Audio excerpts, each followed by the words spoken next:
नमस्कार दोस्तों। NMMS यानी national means cum merit scholarship exam, इसके साथ में ही अन्य सभी प्रतियोगी परीक्षाएं जैसे सैनिक स्कूल प्रवेश परीक्षा या इसी प्रकार की कई प्रतियोगी परीक्षा होती हैं जिनमें मानसिक योग्यता यानी मेंटल एबिलिटी के प्रश्न पूछे जाते हैं। कहीं पर इन्हें तर्क शक्ति परीक्षण भी कहा जाता है, बुद्धिमत्ता परीक्षण कहा जाता है और कुछ परीक्षाओं में रीजनिंग टेस्ट के नाम से भी जाना जाता है। ये वीडियो इन सभी परीक्षाओं के लिए, जिन परीक्षाओं में रीजनिंग या मेंटल एबिलिटी या तर्क शक्ति परीक्षण के प्रश्न आते हैं, उन सबके लिए महत्वपूर्ण है। आज के इस वीडियो में हम दिशा संबंधी परीक्षण के प्रश्नों पर हम चर्चा करेंगे, यानी डायरेक्शन रिलेटेड टेस्ट। इसमें प्रश्न कैसे आते हैं और उन्हें कैसे हल करना है, इसके बारे में हम बिल्कुल डिटेल में जानकारी प्राप्त करेंगे। तो आइए शुरू करते हैं हम आज का वीडियो। देखिए, सबसे पहले हम प्रश्न को ध्यानपूर्वक पढ़ेंगे। एक व्यक्ति P बिंदु से शुरू होता है।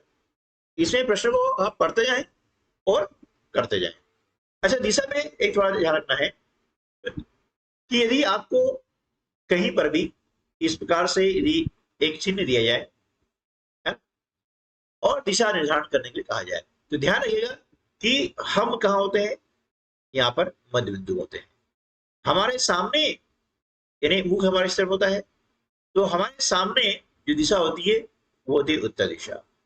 ठीक है, हमारे पीछे जो दिशा होगी वो होगी दक्षिण दिशा। ठीक है ना, और दाहिने हाथ तरफ है ना, ये हाथ हमारा दाहिना हाथ है, तो दाहिने हाथ तरफ होगी पूर्व दिशा और बाएं हाथ तरफ होगी पश्चिम दिशा।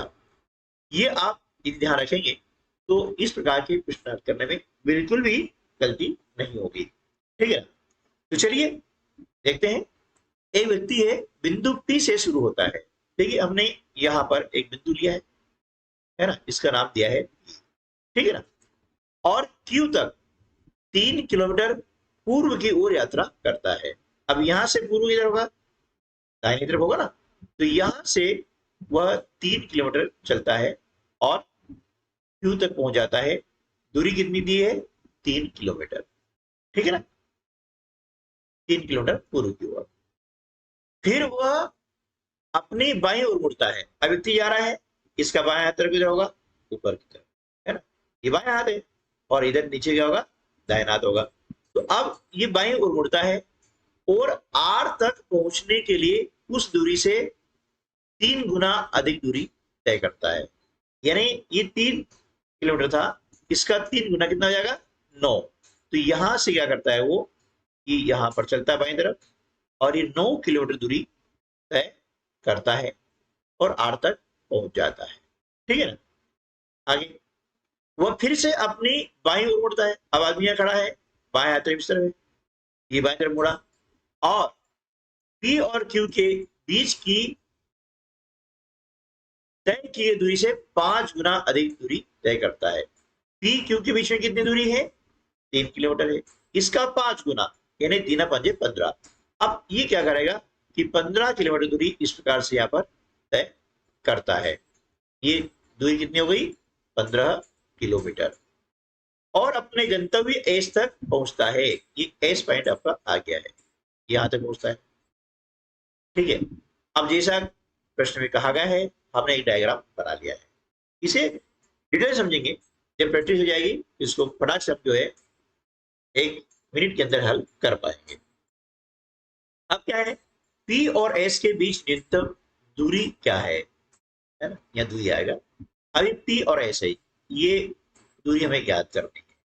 ठीक है, देखिए अब क्या करेंगे, ये डायग्राम बन गया है, ये दूरी हमें ज्ञात करनी है। कैसे करनी है, देखिए ये आप देख रहे हैं कि एक समांतर रेखा इसके बन रही है ना, ये क्या हो रहा है, एक आयत बन रहा है। अब यहां से यहां तक 3 किलोमीटर है, तो ये दूरी भी 3 किलोमीटर होगी, क्योंकि आयत की सम्मुख भुजाएं होती है बराबर। अब ये 9 किलोमीटर है, की भुजा भी 9 किलोमीटर होगी। ठीक है, की भुजा हो गई 9 किलोमीटर। अब इसका नाम आप कुछ भी दे सकते हैं, है ना, यहाँ पर दिया हुआ नहीं है तो हम यहाँ पर टी नाम दे सकते हैं, ठीक है ना। चलिए हमने यहाँ दिया बिंदु टी नाम दे दिया। अब देखिए ए से आर तक की दूरी 15 है और यहां से यहां तक की दूरी कितनी है, 3 किलोमीटर है। तो यहाँ ए से टी दूरी कितनी हो जाएगी, ये दूरी हो जाएगी 12 किलोमीटर, क्योंकि 15 यहां से यहां तक है तो 15 में से 3 कम कर देंगे तो बचेगी 12 किलोमीटर। यानी इस बिंदु से इस बिंदु तक की दूरी कितनी हो गई, 12 किलोमीटर। अब देखिए यहां स्थिति बन रही है समकोण त्रिभुज बन रहा है। क्या बन रहा है, समकोण त्रिभुज। और ध्यान रखिएगा कि जब भी कहीं भी समकोण त्रिभुज होता है तो वहां पर पाइथागोरस का जो प्रमेय होता है, थ्योरम होता है, वो यूज किया जाता है, ठीक है। तो जब समकोण त्रिभुज बनता है तो ये बड़ी भुजा हमें ज्ञात करनी है। क्या ज्ञात करनी है, बड़ी भुजा ज्ञात करनी है। तो इन दोनों भुजाओं का हम वर्गों का योग ज्ञात करेंगे, वर्ग निकालेंगे। देखिए ये भुजा हमें ज्ञात करनी है तो क्या करना पड़ेगा, ये 12 है ना, तो 12 का वर्ग हम निकालते हैं, कितना होता है 144, ये याद होना चाहिए। 9 का वर्ग कितना होता है 81। अब इन दोनों को जोड़ दो, है ना, तो हो जाएगा 225। अब दोनों जोड़ दिया। अब ये बड़ी भुजा ज्ञात करनी है, एसपी ज्ञात करनी है हमें, तो क्या करेंगे 225 का हम निकालेंगे वर्ग, है ना। अब 225 का वर्गमूल कितना आता है, 15 आता है, और यहां पर इकाई आपको दी है किलोमीटर, दिया जाएगा 15 किलोमीटर, ठीक है। तो एस से पी तक यानी पी और एस के बीच की दूरी कितनी जाएगी, 15 किलोमीटर। विकल्प सी इसका सही उत्तर हो जाएगा, ठीक है। इसको आप ध्यान से समझेंगे तो प्रश्न बहुत आसान है। अगला प्रश्न देखते हैं। निकिता एक निश्चित स्थान से 9 मीटर दक्षिण की ओर चलती है। अब निश्चित स्थान है, ये मान लिया, एक स्थान लिया है, और यहां से दक्षिण दिशा, अब बता नीचे की ओर होती है दक्षिण दिशा, ये चली कितना 9 मीटर, ठीक है। फिर वह दाएं मुड़ती है। अब देखिए यहां पर जो चली हुई है तो इधर बायां है और इधर दायां है, तो दाएं मुड़ती है और 7 किलोमीटर चलती है। ये यहां से चली है ना, यहां से इधर दाएं मुड़ी और ये चली 7 मीटर, ठीक है। अंत में वह दाएं मुड़ करके 16 मीटर चलती है। अब देखिए यहां खड़ी है ना, तो इधर नीचे क्या है, बायां हाथ है, ऊपर दायां हाथ है, तो दाएं ओर मुड़ेगी और 16 किलोमीटर चलती है। यहां से चलती है 16 किलोमीटर, इस प्रकार से, ठीक है ना। अब यहां पर बिंदु आ गया है, ये चली कितनी 16 मीटर चली है, ठीक है। प्रारंभिक बिंदु से वह अब किस दिशा में है, अब यहां पर हमें दिशा याद करना है। देखिए ये प्रारंभिक बिंदु है ना, और अब वो कहां है, यहां पर है, तो ये दिशा कौन सी हो गई है। आप देखिएगा कि जब भी इस प्रकार से हम देखते हैं ये दिशा होती है, यहां पर हमारा प्रारंभिक बिंदु है। एकदम यदि यहां होता तो दिशा कौन सी होती, उत्तर दिशा होती है ना, लेकिन यह बीच में है, ये बीच की दिशा क्या हो जाएगी, ये आ गई, ये यहां पर दिशा है ना, ये उत्तर है, ये दक्षिण, इस तरफ दाहिनी ओर होता है पूर्व दिशा और बाईं ओर होती है पश्चिम दिशा। अब दोनों के बीच में यहां पर है तो इसे उत्तर पश्चिम बोलेंगे। क्या बोलेंगे, उत्तर पश्चिम, क्योंकि यदि यहां पर होती है ना, इसकी सिर्फ देखिए तो होती उत्तर दिशा, लेकिन ये यहां पर अभी फिलहाल है, वह है उत्तर पश्चिम दिशा में, इस बिंदु पर है, तो विकल्प बीच का सही उत्तर हो जाएगा। तो ध्यान दीजिएगा, बीच की दिशा को हम जो है उत्तर पश्चिम बोलते हैं, या पश्चिम उत्तर भी बोल सकते हैं, है ना। कहीं पर पश्चिम उत्तर लिखा हुआ आएगा तब भी सही है ना, ये आपको ध्यान रखना है।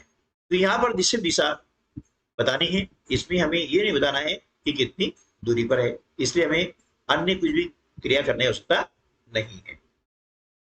तीसरा प्रश्न है, अनुपमा पश्चिम दिशा में देख रही है, ठीक है। ये अनुपमा है और पश्चिम दिशा में देख रही है, यानी इस तरफ है, मालूम है ना, इस ध्यान रखिएगा, ये उत्तर, नीचे दक्षिण, है ना, दाएं ओर पूर्व और बाएं ओर पश्चिम। तो अनुपमा इस तरफ देख रही है ना, और 45 डिग्री है ना, इसको मान लिया कि ये पश्चिम दिशा में इस प्रकार से देख रही है ना। ये इधर पश्चिम दिशा है, ये पश्चिम दिशा हो गई है, ठीक है, ये पश्चिम दिशा देख रही है। और 45 डिग्री दक्षिणावर्त। अब दक्षिणावर्त क्या होता है, ध्यान रखिएगा, घड़ी की सुई दिशा जो होती है ये कहलाता है दक्षिणावर्त। जिस तरफ घड़ी की सुई घूमती है उसे हम बोलते हैं दक्षिणावर्त, यानी क्लॉकवाइज। इंग्लिश में क्या बोलेंगे इसको, क्लॉकवाइज, ठीक है ना।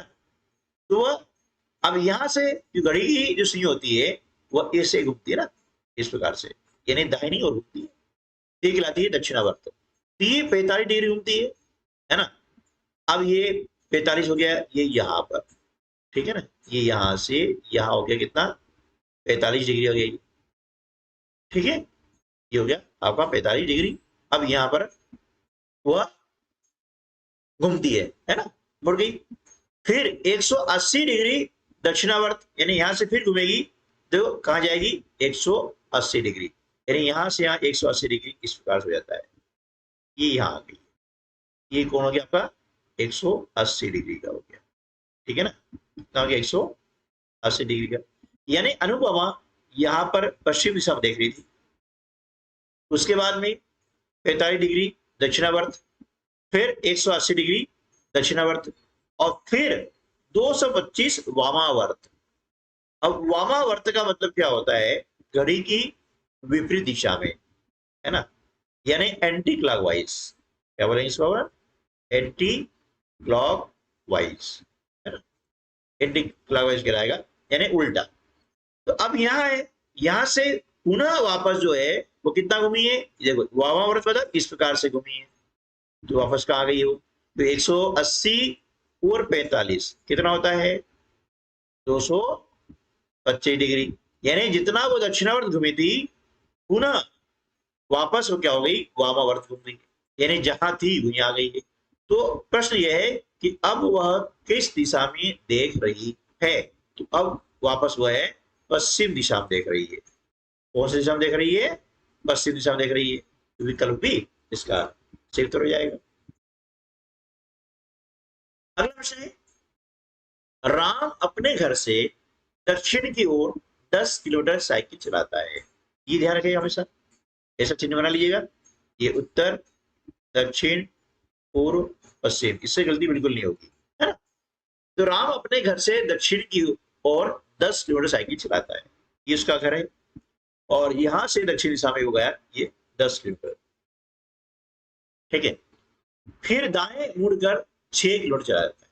अब नीचे आ रहा है तो उसका दाहिना हाथ किस तरह होगा, इस तरफ होगा, है ना, दाहिना हाथ, ठीक है ना, और इधर होगा बाएं हाथ। तो दाईं ओर मुड़ करके 6 किलोमीटर चलाता है, यहां से मुड़ा और इस प्रकार चला, ये 6 किलोमीटर चला, ठीक है ना। फिर दाएं मुड़ता है, अब आदमी आ गया है तो बाएं हाथ नीचे की तरफ है, इस तरफ बाएं हाथ है, ऊपर दायां है। फिर दाएं मुड़ता है और 10 किलोमीटर इस प्रकार से चलता है। देखिए अब नीचे पर लाइन की दिक्कत आ रही है, ये आप समझ जाइएगा, ये 10 किलोमीटर चलता है, ठीक है। फिर बाएं मुड़ता है, अब यहां जब जा रहा है तो बाएं हाथ तरफ इस तरफ होगा, बाएं हाथ पश्चिम दिशा में होगा, है ना, इस तरफ होगा। अब बाएं मुड़ता है यहां से, है ना, और मुड़ करके 15 किलोमीटर साइकिल चलाता है। अब यहां से चला वो इस प्रकार से 15 किलोमीटर को साइकिल चलाता है, ठीक है। घर पहुंचने में सीधा उसे कितना किलोमीटर साइकिल चलाना पड़ेगा, है ना। अब देखिए यहां पर वो आ गया है, उसका घर कहां पर है, यहां पर है ना, ये उसका क्या आता है, घर, किसका घर, ये राम का, ये राम का घर था, ठीक है ना। और घर से दक्षिण दिशा की ओर चला वो 10 किलोमीटर, ठीक। फिर दाएं मुड़ा और 6 किलोमीटर चला, फिर दाएं मुड़ा और 10 किलोमीटर चला, यहां आ गया। फिर बाएं मुड़ा और 15 किलोमीटर यहां पर आ गया है, ये भी फिलहाल यहां पर है। अब उसे घर पहुंचना है सीधा, ठीक है ना, उसे कितने किलोमीटर साइकिल चलाना पड़ेगी।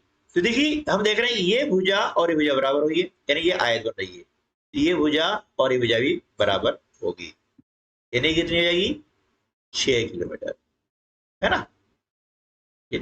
आयत में क्या होता है कि आमने सामने की भुजाएं इस प्रकार से होती है बराबर। ये आयत, ये भुजा और भुजा बराबर, ये भुजा और ये भुजा बराबर, वही कंडीशन यहाँ बन रही है। तो ये 10 है, ये भी 10 है, ये 6 और ये 6 होगा। अब उसे सीधा जाना है तो 15 धन 6, है ना, ये 15 किलोमीटर और यहाँ से यहाँ तक दूरी 6 किलोमीटर। तो 15 में हम 6 जोड़ देते हैं तो कितना आता है, 21 किलोमीटर, ठीक है ना। तो उसे सीधा घर पहुंचने में 21 किलोमीटर साइकिल चलाना होगी, यानी विकल्प बी जैसा से उत्तर हो जाएगा।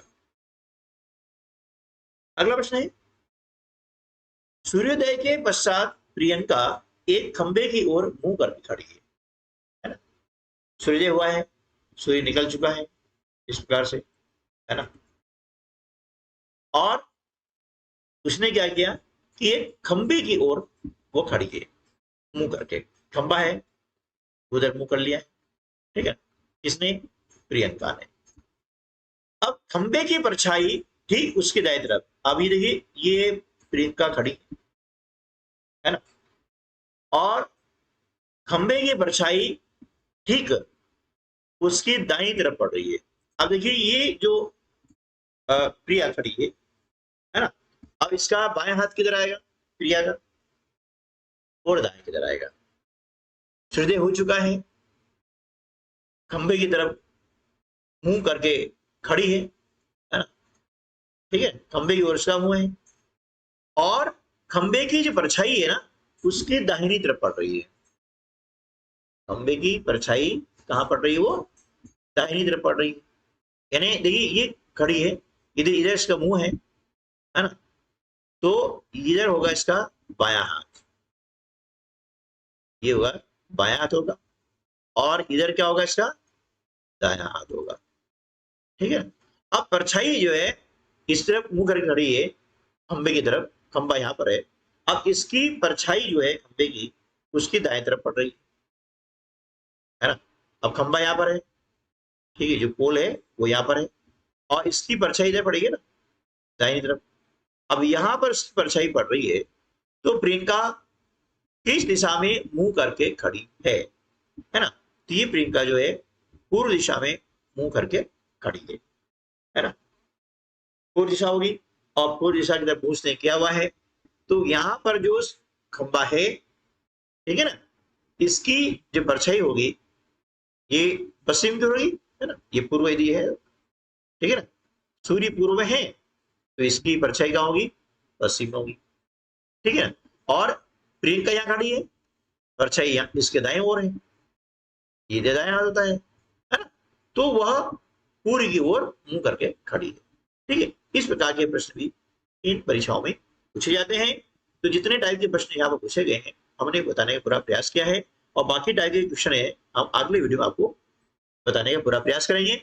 एनएमएस के अंतर्गत, रीजनिंग के अंतर्गत जो प्रश्न अभी तक पूछे गए हैं, जिन जिन टॉपिक पूछे गए हैं, उन सभी के वीडियो हमारे चैनल पर उपलब्ध है, जिन्हें आप प्ले लिस्ट में जाकर देख सकते हैं। ऐसा नहीं है कि यह प्रश्न 2023-24 के था या 2022-23 के था, इसमें उपयोगी नहीं है, ऐसा नहीं है। रीजनिंग हमेशा रीजनिंग होता है, ठीक है, वो कभी भी किसी परीक्षा में काम आ सकता है। तो हमारे चैनल पर बहुत सारे वीडियो है, उन वीडियो की लिंक मैं इस वीडियो के डिस्क्रिप्शन बॉक्स में दे दूंगा, वहां से भी आप उन्हें प्राप्त कर सकते हैं। मिलते हैं अगले वीडियो में, तब तक के लिए नमस्कार, जय हिंद।